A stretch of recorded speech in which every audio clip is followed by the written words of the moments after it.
Hello friends, welcome to my channel that is Adams Economics, Easy Economics for the Beginners. So आज हम start करने वाले हैं unit 3 को that is Statistical Tools and Interpretation.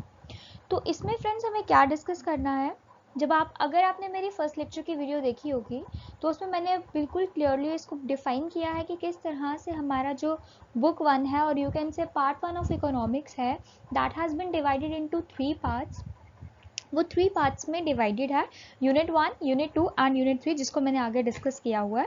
But basically आज का हमारा जो पार्ट है व्हाट इज़ दैट फ्रेंड्स, वो हमारे पास है मेजर्स ऑफ सेंट्रल टेंडेंसी, जो कि हमारा चैप्टर नंबर 5 बनेगा, प्रेजेंटेड बाय साक्षी गुप्ता. और अगर अभी तक आपने मेरे चैनल को लाइक शेयर एंड सब्सक्राइब नहीं किया है तो प्लीज़ सबसे पहले वो कर दीजिए.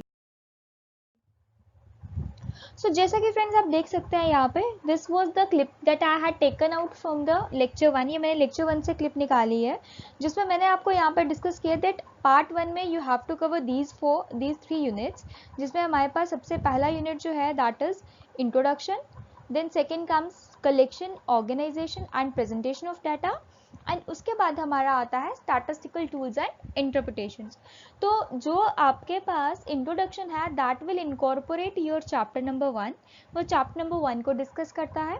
देन कलेक्शन, ऑर्गेनाइजेशन और प्रेजेंटेशन ऑफ डाटा की अगर बात करेंगे तो ये इंक्लूड करता है चैप्टर नंबर 2, 3 एंड 4, जो कि हम कवर कर चुके हैं, हम इनको एक्सप्लेन कर चुके हैं अच्छे से 1 बाय 1. एंड इसके बाद मेन जो कोर्स आता है आपका पार्ट 1 में that is the statistical tools and their interpretation. तो it will incorporate your chapter number 5th, 6th, 7th and 8th, जो कि हम आज से स्टार्ट करने वाले हैं. सो सबसे पहले तो ये मार्किंग स्कीम है जो मैंने आपको बताई है यहाँ पे कि किस तरह से हमारे जो फर्स्ट 2 चैप्टर्स है they comprising of 13 marks in total. Each नहीं है, टोटल दोनों को मिला के 13 मार्क्स हैं. एंड जो आपका थर्ड यूनिट है स्पेसिफिकली दीज 4 चैप्टर्स की अगर हम बात करें तो they will comprise you 27 marks. तो ये 27 मार्क्स जो है उसको कंप्राइज करता है. तो दैट मीन्स ये आपका बहुत ही इंपॉर्टेंट पार्ट है. तो अगर आप एग्जामिनेशन पॉइंट ऑफ व्यू से देखें, अगर आप सिर्फ इस पार्ट को भी कंप्लीट कर लेते हैं तो आप 27 मार्क्स आपके कहीं नहीं जाएंगे, आप आराम से 27 मार्क्स को गेन कर सकते हैं. तो चलिए अब आगे देख लेते हैं कि किस तरह से हमने इन सबको चैप्टर्स को जो डिस्कस कर चुके हैं वो तो क्लियर है. आप स्टैटिस्टिकल टूल्स एंड इंटरप्रिटेशन को हम कैसे डिस्कस करेंगे, तो जैसा कि मैंने आपको बताया कि इसमें हमारे पास वी हैव 4 चैप्टर्स. तो title of the first chapter is measures of central tendency. पहला चैप्टर है आपका friends measures of central tendency. Second one is measures of dispersion. Next comes correlation and the fourth one is the index numbers. तो ये 4 chapters हैं जो आपको statistical tools and interpretation में cover करने हैं. देन और ये चारों चैप्टर्स मिलके आपके पास जो कितने मार्क्स बनाते हैं friends, they will make you 27 marks.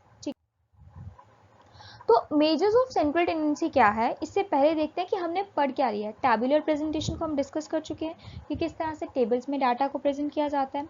After that हमने डिस्कस किया था ग्राफिकल प्रेजेंटेशन को, और you can call it as diagrammatic presentation. And today we will discuss measures of central tendency. Now measures of central tendency किस तरह की presentation है, क्योंकि इससे पहले मैं आपको प्रेजेंटेशंस की बात कर रही हूँ, टेबुलर की बात मैंने की, ग्राफिकल एंड डायग्रामेटिक की एंड देन मैं मेजर्स ऑफ सेंट्रल टेंडेंसी पे आ जाती हूँ. तो इट मीन्स ये भी एक तरह की प्रेजेंटेशन है and that is called numerical presentation. उसको हम क्या कहते हैं फ्रेंड्स, न्यूमेरिकल प्रेजेंटेशन, जिसमें हम क्वांटिटेटिव डाटा को स्टडी करेंगे और उसका एनालिसिस हम देखेंगे. तो अब न्यूमेरिकल प्रेजेंटेशन में मेन 3 पार्ट्स आपके यहाँ पे इनकॉर्पोरेट होते हैं, जिसमें सबसे first one is your mean. पहला वाला जो है फ्रेंड्स दैट इज मीन. उसके बाद आपके पास आ जाता है median and then comes your mode. तो ये 3 पार्ट्स आपने कवर करने हैं. और अगर हम इन जनरल देखें तो इन तीनों पार्ट्स को इन जनरल क्या कहा जाता है, इनको कहा जाता है एवरेज. क्या कहा जाता है फ्रेंड्स, एवरेज कहा जाता है. तो एवरेज क्या होता है, चलिए देखते हैं. तो एवरेज फ्रेंड्स एक ऐसा नंबर होता है, एक ऐसा फिगर होता है जो कि आपके पूरे डाटा सेट को, पूरे ग्रुप को रिप्रेजेंट करता है. अगर वो नंबर आपके डाटा सेट को या आपके ग्रुप को रिप्रेजेंट ना करे कंप्लीटली, तो उस फिगर को, उस नंबर को हम कभी भी एवरेज नहीं कह सकते.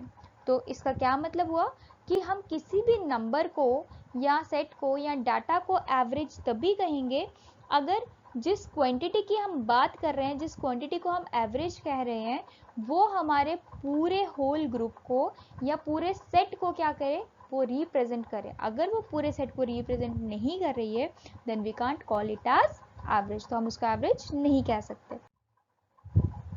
अब क्यों पढ़ रहे हैं हम, पर्पस एंड फंक्शंस को देख लेते हैं एवरेज का, जिससे हमें ये पता चलेगा कि हम एवरेज को क्यों डिस्कस कर रहे हैं। तो सबसे पहले मैं एग्जांपल के थ्रू थोड़ा इसको आपको इलैबोरेट करने की कोशिश करूंगी, then we will come on to the points. तो सपोज कर लेते हैं कि हमारे पास 3 सेक्शंस है, section A, section B and section C. 11th class की 3 सेक्शंस हैं एंड तीनों सेक्शंस में आपके पास 40 स्टूडेंट्स हैं ईच। तीनों सेक्शंस में कितने स्टूडेंट्स हैं, 40 स्टूडेंट्स हैं। अब हमने क्या किया, इनका एक टेस्ट कंडक्ट करवाया और वो टेस्ट था इकोनॉमिक्स का, जिसमें 40 में से मार्क्स मिल रहे थे। ठीक है, तो 40 में से सेक्शन ए के जो एवरेज मार्क्स आए हैं, मैं किसी बच्चे का नाम लेके नहीं बोल रही हूँ, मैं एवरेज मार्क्स बोल रही हूँ पूरी क्लास के, दैट इज 38। सेक्शन बी में जो एवरेज मार्क्स हैं दैट इज 35 एंड वहीं सेक्शन सी में जो मार्क्स हैं दैट इज 30 मार्क्स। तो इस तरह से आपके पास तीनों के मार्क्स आ जाते हैं, तीनों सेक्शंस के मार्क्स आ जाते हैं। तो जब आपके पास यहाँ पे if this is written as 38 marks, it doesn't mean कि सेक्शन ए में सभी बच्चों ने 38 मार्क्स लिए हैं। कुछ बच्चों ने 40 भी लिए होंगे एंड कुछ बच्चों ने 35 एंड 30 भी लिए होंगे, माइट भी 20 भी लिए होंगे, 29 भी लिए होंगे। सिमिलरली सेक्शन सी में भी सभी बच्चों के 35 मार्क्स नहीं होंगे, some students have more than 35, some students में might have less than 35 and in a very similar way section B C में भी अगर हम बात करें तो उसमें भी आपके पास इस तरह से मार्क्स जो है वो वेरी करेंगे। तो इस तरह से करने का मतलब क्या है, तो क्यों हम इसको इस तरह से लिख रहे हैं। तो सबसे पहला पॉइंट है हमारे पास ब्रीफ डिस्क्रिप्शन, कि ये क्या करता है कि अगर हम डाटा को इस तरह से लिख लेते हैं, ले लेते हैं, तो ये हमें ब्रीफली डिफाइन कर देता है सभी सेक्शंस की एवरेज मार्क्स के बारे में, मींस उनकी एवरेज कैपेसिटी के बारे में, कि बच्चे हर एक सेक्शन में कितने इंटेलिजेंट हैं। तो एक ब्रीफ डिस्क्रिप्शन जो है वो हमें यहाँ से मिल जाता है। Then second comes comparison. अब अगर आपको पता है कि सेक्शन ए की एवरेज मार्क्स जो है that is 38, similarly section B में 35 है एंड सेक्शन सी में 30 है, तो इट मींस आप सिंपली कंपेयर कर सकते हो इन तीनों सेक्शंस को। तो comparison is easily possible just because of this average. Then next comes formulation of policies. अब यहाँ पे तो हमें कोई पॉलिसीज आज सच बनानी नहीं है, क्योंकि हमने एग्जाम्पल जो है 11th क्लास के लिए है। अगर हमने एग्जाम्पल यहाँ पे ली होती किसी इकोनॉमिक कंडीशन के ऊपर, किसी इकोनॉमिक सिचुएशन के ऊपर, लाइक जीडीपी के ऊपर या इनकम के ऊपर या एक्सपेंडिचर के ऊपर या कंजम्पशन के ऊपर, then we have to frame policies, तो हमें पॉलिसीज को फ्रेम करना पड़ता।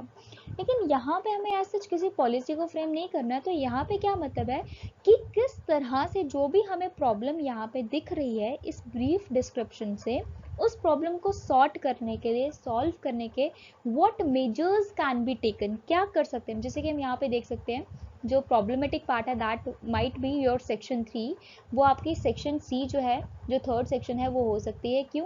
क्योंकि यही एक ऐसी सेक्शन है जिसमें आपके मार्क्स जो हैं, आपके स्टूडेंट्स की जो एवरेज मार्क्स आ रहे हैं दे आर वेरी लो, वो सबसे ज़्यादा कम है, दैट इज 30 मार्क्स। तो इसके लिए what we can do, what measures and what precautions we need to take, कि हम जो है इस क्लास के, इस सेक्शन के जो मार्क्स हैं, जो ग्रेड्स हैं, उनको हम इम्प्रूव कर सकें। तो that would comes under your formulation of policies. Next comes statistical analysis. अब जब आप स्टाटा के थ्रू, मीन्स डाटा के थ्रू जो है, स्टाटा और स्टैटिस्टिक मीन्स डाटा, जब आप डाटा के थ्रू आप चीज़ों को अंडरस्टैंड करते हैं, एनालाइज करते हैं, उनके डिफरेंसेस को देखते हैं, so that is called statistical analysis. तो हमारा एवरेज का एक मोटिव या आप कह सकते हैं पर्पस ये भी होता है कि वो डाटा को स्टैटिस्टिकली एनालाइज करता है। One value for all. अब यहाँ पे जो 38 है, this represents the whole class, means 40 के 40 स्टूडेंट्स को एक वैल्यू जो है वो रिप्रेजेंट कर रही है। And which value is that, और वो वैल्यू कौन सी है फ्रेंड्स, वो वैल्यू है आपके सामने 38। ठीक है, एक ही वैल्यू है ऐसी जो पूरी क्लास को रिप्रेजेंट कर रही है एंड दैट इज 38।